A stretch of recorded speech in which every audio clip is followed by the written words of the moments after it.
And hello, friends, it is I. Not the same reaction. The Black Viking. Anyway, I want to invite you and thank you for tuning in with us. Today I am joined by Geoff Potts, who you met the previous week, and we had a discussion concerning the dark arts of integrative counseling. Mm-hmm. Yes. I have to tell you that after the chat that we had, I went away with some of the thoughts, and I rewatched the video, mm-hmm. and there was a particular point that mm-hmm. you had arrived at that caused me to think a bit more, and to I wouldn't use the term ruminate, but you know, I paused a bit, you know, when I re-listened to the episode, because you had mentioned about how it is okay, and I would not argue that it is not okay for when you get lost at the end of the exploration, or not the end of exploration, but you're exploring your feelings / emotions, and you come to this point when I think actually one of the other phrases you used was that it gets blurry. Dark or blurry, or there's a lack of understanding, self-understanding there at the end of the thought. And then you worked your way down that path a little bit more, and you mentioned about being able to resolve the the particular your set of emotions. So how exactly does or how do you apply resolve to that? What does that mean? I think people, so using the counselling sense, but when someone is looking for an answer, when someone enters the counselling room, for example, they're entering the room because they're aware that something is wrong with something that is going on with them. So either there's a feeling that they can't control, there's a feeling that they don't understand, they're feeling certain things that aren't normally them, so they're feeling depressed or anxious or something's getting to them, and they're unaware of what that is. They're getting a sensation or a feeling, but they're entering the room as it were blind. And I have this all the time when someone enters the room and they go, well, I know I'm here and I'm having all of these feelings. And it's only when you dig a little bit then you actually begin to unlayer some of the issues that they might be having. So if having resolution is a target, or having this thing resolved, I mean, does it simply mean that one goes back to feeling normal, or that one has acquired a skill to attend to an emotion that that they're completely unfamiliar with?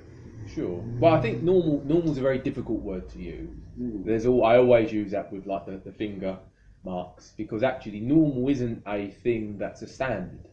Because what my normal is, what your normal is. Right, okay. So, well, I'm saying they're normal then. So say they're not. Well, I think it's very difficult because one of the things that what you're trying to do, you are attempting to change.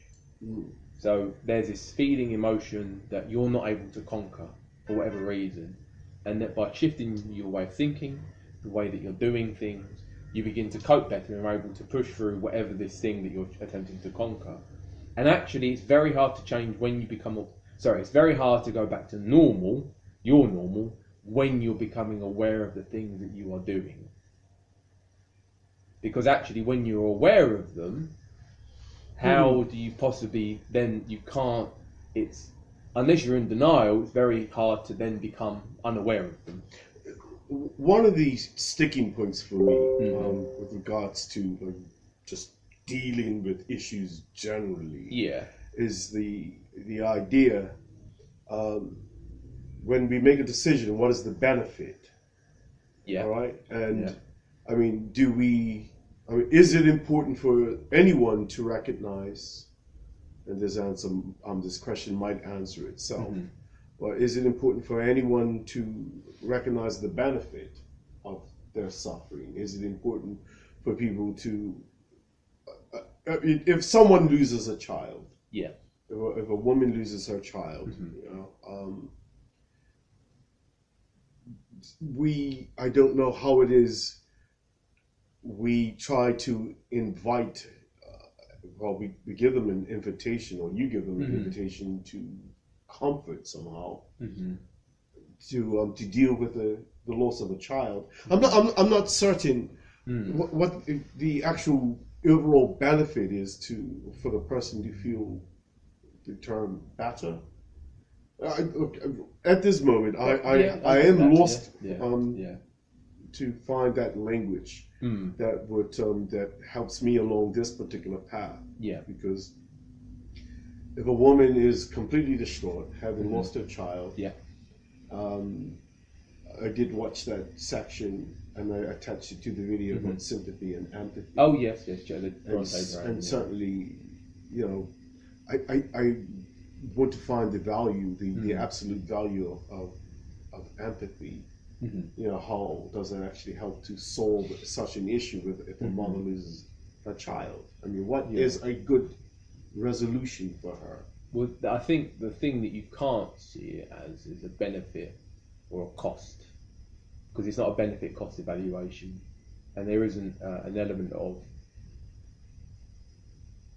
trying to think how to explain it. So there isn't the benefit of getting better per se, in the sense of that getting better. I think that the difference, because when you look at physical healing is you're injured, you get better, so you'll go back to normal. So you break your leg, you fix the leg, you walk back to normal. You do physiotherapy, and then you're able to walk or run in the way that you did. Hopefully, yeah.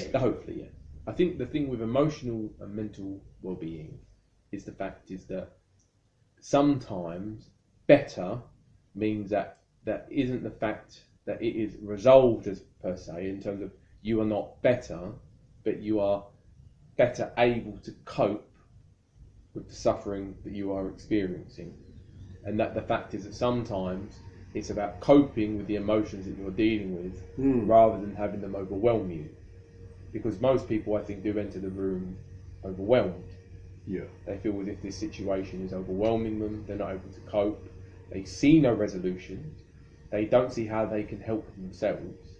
And that's the thing, is how can I help them recognise where they can help themselves? I'm not a doctor, I don't prescribe anything. I reflect back what they're doing, how they're thinking, what they're saying to me, for them to hopefully gain some understanding of themselves, to then better understand how they can actually get through the situation that they're in. Because I can't heal that. Let's say I'm not we call it the fairy godmother. I'm not the fairy godmother with the magic wand who can go bing and everything's all better again. And some things, these things can take years as well, Robert.